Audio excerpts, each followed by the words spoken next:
كانوا تنادينا TikTok irra warning itti kennanii kana warri bu'an kan boyta dhiisuu qaban.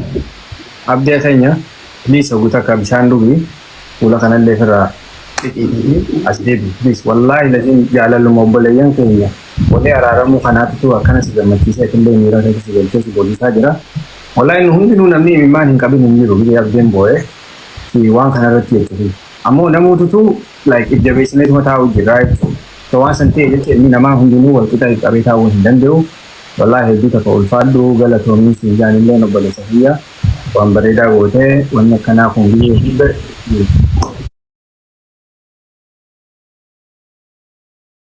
tufuu qaba.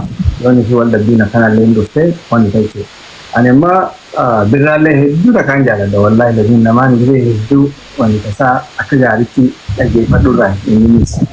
So fi namaan hedduu dhaggeeffadhurraa yoonni fi isa jalaa guyyaa kana guutuu diid godhaa oole wallahi hedduu takkanatti tolaa jechuudha. Tura namni hundinuu akkas ta'e nama yaadurraa yaani inni isaaf caaltuu ni beeku. Callaa fi badhaasulleen hedduu takkaan jaaladha isaanis gaafa caccarbaa hin sanirraa hin laaluu ture jechuudha isaan lamaan illee. Sagantaa isaan lamaanii kun maal na yaadachiisa. Ani immoo obboleessaan qaba anillee. Obboleessa kiyya MJ jaaniin madidee gidee hedduu yoo MJ agarte naanni agarta MJ yoo agartes ana ni agarta. Nu lamaan kunis wal jalaa nafa. Ifi obboleessa keenya faamii jedhan kun. So waan san ta'e jecha akkas na fakkaata. Gidee MJ hedduu wal jala waan jettanii jecha jechuudha. So waan san ta'e jecha wallahi lazim hedduu takka ulfaadhaa hedduu takka galatoomaa hedduu takka isin jaalanna. Yoo rabbiin jee kanarraa ol guddatanii yuutuubii ol akka taatan barbaanne malee YouTube itu apa orang terbarba juga dibaca lah sehingga orang itu je orang santai je sadile Europe je kumbura permata yang nutah aku manu anilen boleh saya itu tani ni san jani pada hari orang te nagi hari bisi je boleh jadi asal dia level bernota dari yani fi layar aman tanah dubat tanah fani enggak kawan tu tukar berada berada boleh saya update itu nare nak kena mata cari itu mali ada saya itu buatnya tu Arramo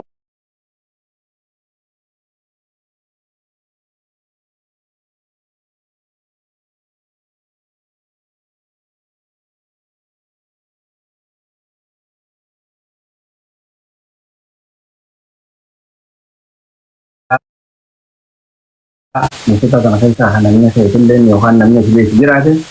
Orang saya harkat ni nama tu sana. Yo amo hawala kata mungkin hawala ini cuma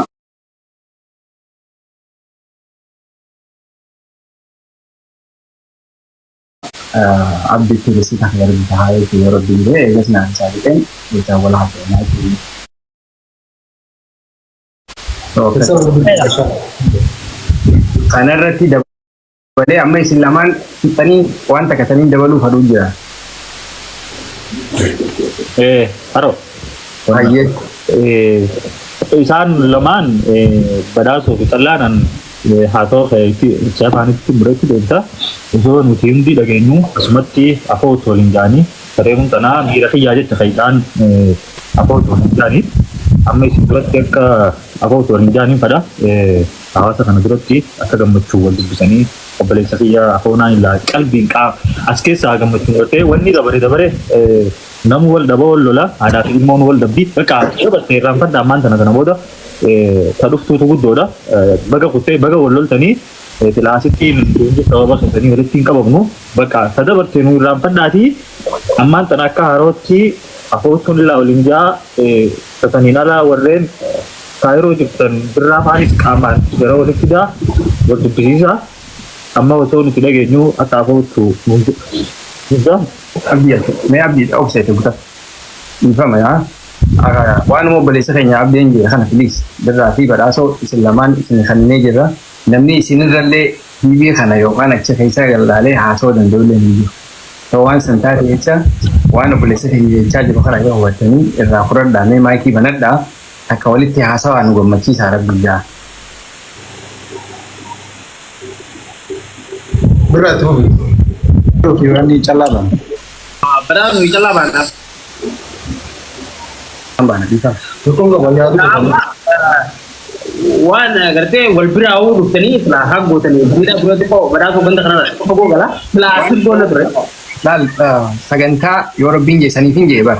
Isal lama nama asal tu alinu adu batani.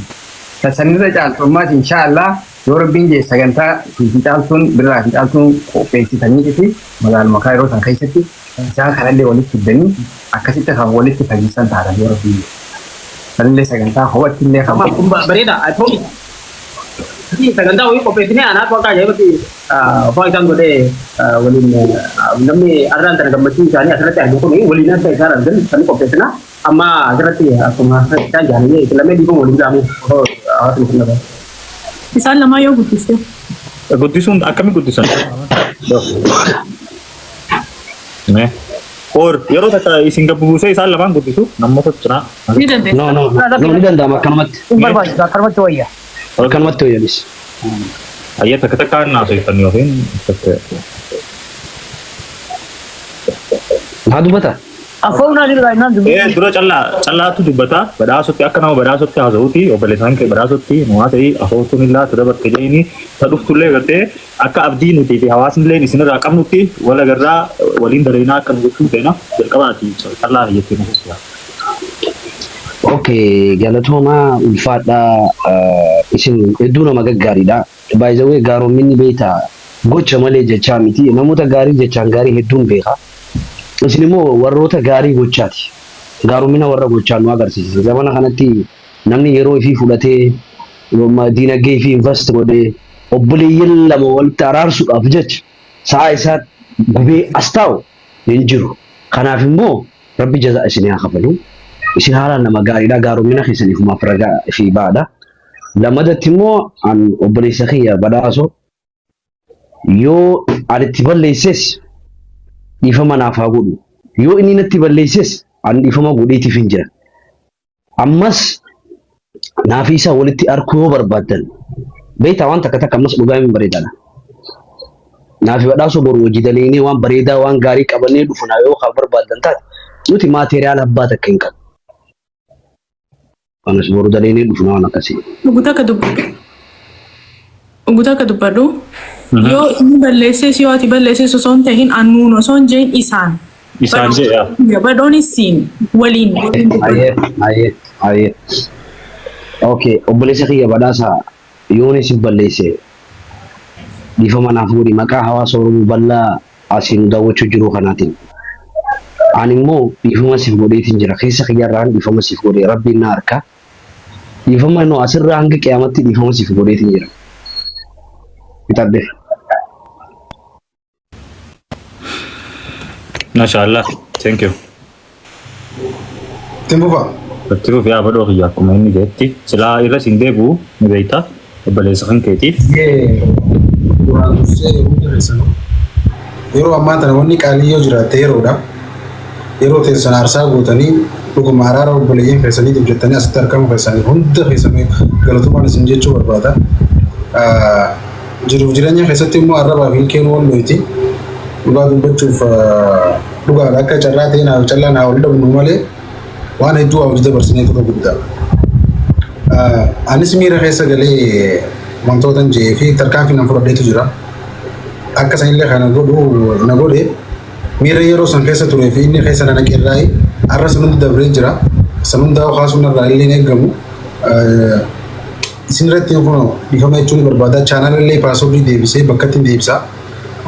Kuni dirqama kiyya jeetiin yaada. Asumaanu ati na balleessitus badii deetis dhiifama sii godheetiin jira.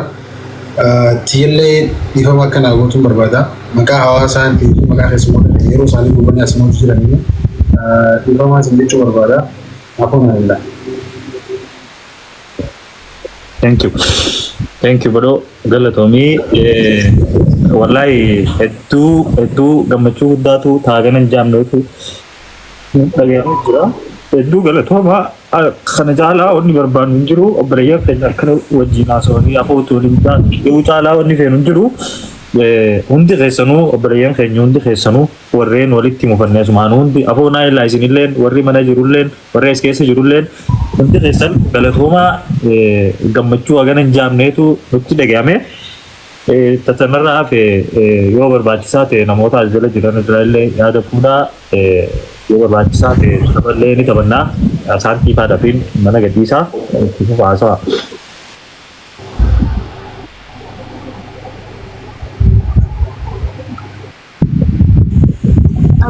yoo deemtee fuula dhiqattee xiqqoo wantoota isteerra wayyaa kaameraa irratti. Amma akka yaaditti haraallee bu'ee wanni hundi waan kana fakkaata. Kana caalaa lafatti waan kana jiruufi amma duraan moonni kun hundi waliin barbaada. Kana akka booda irratti hojjechuudha malee akka moonni haasa'amu waan kana fakkaatu yoo moonni haasa'u taate jadi kayak harus tentu akan begitu wan ada kemudian wan katakan untuk apa ini dan alat tempo namun ni asal jiran kami urbani kita itu kalau berbadan itu untuk gara-gara itu berbadan itu kita ada buat saya tinggal di sana amma orang asal juga kan mana lu ke kamu itu mati gebulun itu. Okay. Ya, cara tiko hawaasa kanaaf namoota gestii hirkatanii carraa kannina asaan tibi caaltuu fi badoo fi callaan asuma naateessanii haroolleen asuma naataa saadiqeenis yoo biizii ta'uu baatanii ta'anii ibsuu fi birraa gadiin geggeessaa saboota nama lamaaniin ol baasaa dhiifamaa wajjin ibsuu fi birraa isin gola naataati saboota irra ol naatee bitan ture namoota lamaaf carraa kanneen. Okay. Assalamualaikum. Waalaikumsalam warahmatullahi wabarakatuh. Abo abdi ko wallahi bocen bocifte bagarante bagaransite simbal.